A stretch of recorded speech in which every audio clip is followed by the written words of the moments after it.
Well, with this film right here, can we honestly say that January is no longer the toilet bowl season for films? Let's talk about it. My name is Brandon Keith Avery, and this is just my opinion. Hey, what's going on, everyone? Thank you so much for tuning in to my opinion/review. For The Gentleman, I really do appreciate it. And if this is your first time finding me and you want more movie reviews, trailer reactions, me doing television recaps, or responding to entertainment news, please right now click on that subscribe button and also the bell so you can be notified when I make uploads and you will be on your way. The Gentleman is a film that I went in blindly on purpose because sometimes it can increase your entertainment. I only saw the trailer one time. It looked fascinating to me and I didn't check out any other marketing material. I was just like, hey, whatever, we're going for it. Let's go ahead and have fun. Now, this movie is being directed by Mr. Guy Ritchie, and I can honestly say that I am a fan of his past work. He did films like Sherlock Holmes and Sherlock Holmes Games of Shadows that is starring Mr. Robert Downey Jr., Iron Man in the MCU. I got it right here on Blu-ray. Please excuse the broken disc package. I also got the second one right here. I almost dropped it. Sherlock Holmes and the Game of Shadows. I love these films. A lot of people don't like the sequel as much as the first one. I really don't understand why. I think this one is possibly better than the first one, or maybe the same. It's just, I really like the editing and what he did in that film. And he also did Aladdin, which I have right here on 4K Blu-ray as well. Now, I can't necessarily say that I have pinpointed Guy Ritchie's signature style. However, I can say that when I do see his films, they do stand out from everything else that's floating around in Hollywood. But some other films that this man is also responsible for is The Man from U.N.C.L.E. They came out in 2015 that stars Armie Hammer and Superman in the DCEU, Henry Cavill. And that didn't do too well at the box office, but I thought that film was great. If you have some time, I strongly suggest you check that film out as well. He also did King Arthur, Legend of the Sword that came out 3 years ago in 2017 with Charlie Hunnam. I did see that movie, but I honestly don't remember if it was good or bad. I think I liked it for the most part, but I honestly don't remember. But I guess if I don't remember, it may not be that good. But what he is most known for, or what I see people talking about the most in the movie circles online, is Snatch and Lock, Stock, and Two Smoking Barrels that came out in 1998. His two first films. I haven't seen those, but every time Guy Ritchie comes up in a conversation, everyone references those films. So with all that being said, and me seeing most of his films, I can say that the man can direct, and I am a big fan of his work. But what is this movie, The Gentleman, about exactly? Well, Mickey, played by Matthew McConaughey, Raymond, played by Charlie Hunnam, and Fletcher, played by Hugh Grant, are the main three parts of the story. Fletcher, who is a dirty private detective who finds dirt on rich and powerful, then tries to sell it to the highest bidder. In this instance, Fletcher has dirt on Mickey, who is the wee Lord of England. But like any successful man, Mickey has Mrs. Rosalind, played by Michelle Dockery. So Mickey wants to settle down and sell his drug empire. And this is where the story kicks off. There's double crosses, those attempted murders, assassins, and a pound of flesh that needs to be claimed, all wrapped up in a Guy Ritchie blanket of awesomeness with gunfights, car chases, and gangsters galore. And yes, I can really agree with that synopsis right there, because this movie is wrapped up in Guy Ritchie's awesomeness. I mean, this film right here, The Gentleman, like I said, I went in, blind, somewhat with low expectations, but this is like a trifecta of perfectness when it comes to the dialogue, the way the story is told, and all the characters that sum up in this film. I mean, this thing is absolutely phenomenal. Now, just starting out with the dialogue, and I mean, it's great too, because everybody for the most part has like a British accent. And, some people I've heard in the past say that that's annoying, and I think that's kind of silly, but it stood out to me in a good way. And I just really haven't sat down in the film and just said to myself, I'm just having so much fun just listening to people talk. And when I was watching this and just listening to the dialogue and enjoying this film, soaking it all in, I started thinking about Mr. Quentin Tarantino and all of his greatness in his films, because in my opinion, he is known for the great dialogue as well. And, beyond anything else, Quentin Tarantino has great dialogue. And in this film, The Gentleman by Guy Ritchie, the dialogue is as great or potentially better than some of Quentin Tarantino's films. If you've seen it or plan to see it, you may not agree, but that's just my opinion. You know, all things are subjective. And then again, like the way that the story is told, and just even tying it back in with the dialogue, of course you have audio and video, but I even think that if I were just to hear an audio book of this whole movie, it would still just be that entertaining. Just the way the characters were narrating themselves, the inflection in their voice, the tone, all of that wraps up. I mean, Guy Ritchie did do a great job in directing these actors and delivering these lines to bring out the best performances across the board. And let's just talk about the characters for a moment. Every character in this movie, from the leading characters to all to the supporting cast, everybody did phenomenal. I mean, like there was no weak sauce, from the good guys to the bad, the heroes, the villains, from the protagonists and the antagonists. Everybody had a moment to shine, and it was just like I don't know. I've never experienced that before. Where, well, I probably have. I don't want to exaggerate, but like everybody came with it. I mean, everybody was smooth. Everybody had confidence. Everybody had swag. Everybody was debonair, and I'm not just talking about the men. I'm talking about the women as well. But let's just focus on one woman right here by the name of Michelle Dockery. She in the film is played, her character's name is Rosalind Pearson.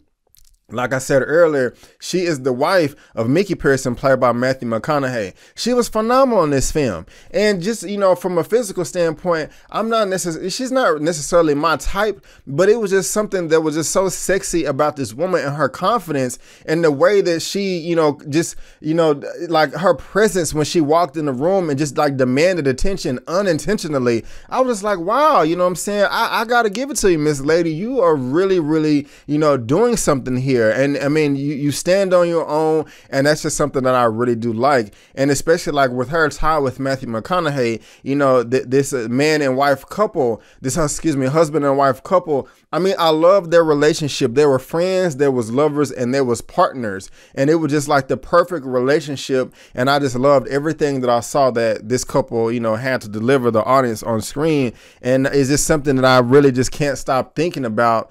And I mean, it was really something else, and something to really be impressed about. And like, as far as the story is concerned, this is not some like fresh story or something that we've never seen before. I mean, it's basically like people in the drug game, you know, trying to, you know, take over someone else's territory and see who has the biggest stick. We've seen that tons of times before, but Guy Ritchie tells the story in such a way to where it feels like something or a story that you've never come across. And that, I mean, like at the very beginning of the film, the way that one character is like monologuing, just kind of just setting you up, warming you up for the story that's about to be told. The way he's breaking down the scene, he goes into like aspect ratios. Like, imagine yourself sitting in a theater and you're watching a film, you're about to embark on a story with the old 35mm frame. And as he's doing that, the cinematography of the film like switches over to like film instead of like some digital device. And then he starts going into different aspect ratios, and the aspect ratios are changing in the middle of the movie as you're watching it, as he's narrating it. I was like, oh snap, this is clever as hell. I like this. And it's just a great way to like, you know, pull you in, you know, to enjoy all this awesomeness, like I said, that Mr. Guy Ritchie, you know, has to deliver. And something else that I like about this film too is the title itself, The Gentleman. I mean, it really has purpose. It really does have substance. It's not just some blanket title that really doesn't mean anything. Like when I talked about everybody came with it as far as the characters are concerned, like everybody really is a gentleman on, you know, both good and the bad side. I mean, someone can come up to someone and be like, hey, I think you are BITCH, just but the way they delivered it's like, oh, well, at least you was a gentleman, you know, when you said it. And if I had to add my own title to this movie, my own subtitle to this movie, it would be like The Gentleman. Come correct or don't come at all. You know what I'm saying? And I don't know. I mean, like a title in the film just really never, you know, stood out to me so much. And I mean, like this is just a triumph as far as like, you know, entertainment and all levels. And like I said, this is like, it's an entertaining like pissing contest between all of these masters in their respective spaces. And I pretty much loved everything about this. The editing in this film was great. It was also funny too. I loved all the comedic timing. You know, Hugh Grant, I mean, Hugh Grant has always, he played Fletcher. He's always been fine to me. I can't necessarily say that he's ever had a bad performance in the film, you know, but I can't ever just say that I loved him as well. Like, oh my God, it was just so great. But he really did something in this film right here, you know, in a way that I've never seen him before. So he was one of the best people as well. But also when I was talking about all the characters came with it and had so much confidence, they would have so much swag and they were smooth and debonair. We've seen Matthew McConaughey do that in pretty much every film that he's been in, possibly except for the Dallas Buyers Club, which was fantastic, but that just wasn't the character that he was playing. But in this, he's that as well, but he's also ruthless. And that's just a side of Matthew McConaughey that I've never seen before.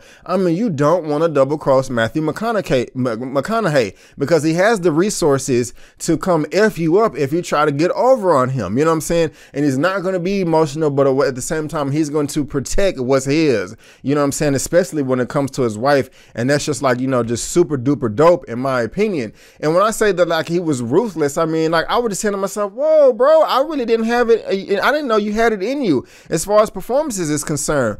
Colin Farrell is also in this and he did a great job. There's a gentleman by the name of Henry Golding who played Dry Eye in this movie. He was the main good guy, the main protagonist in the Crazy Rich Asians movie that came out a year or two ago, which was great. Like I said, everybody did a great job in this film.